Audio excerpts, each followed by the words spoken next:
Welcome to the Tech Egg. Don't get scrambled. Enjoy the video. You start by confirming your device model and updating the OS. This ensures the battery report is accurate. Once done, enable any diagnostics or developer access if the platform needs it, and then open Settings and go straight to Battery or the built-in Health app. Make sure background apps are closed so readings aren't skewed. This first step gets you to the official battery screen. It's necessary because third-party tools need a baseline from the system to report reliable data. Now you read metrics. Battery health percent and maximum capacity tell you how much charge the cell holds versus new.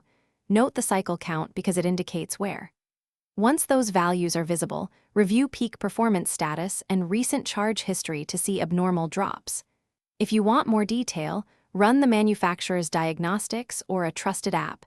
These provide temperatures, voltage, and discharge graphs. Make sure to compare values to the device's rated specs so you understand what the numbers actually mean.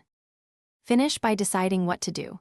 If maximum capacity is below about 80%, consider battery replacement or professional service.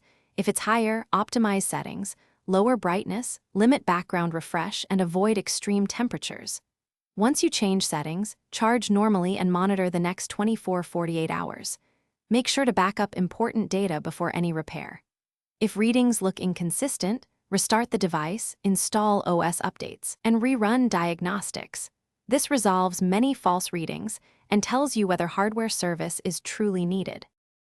Thanks for watching. Consider subscribing if I helped unscramble your problems.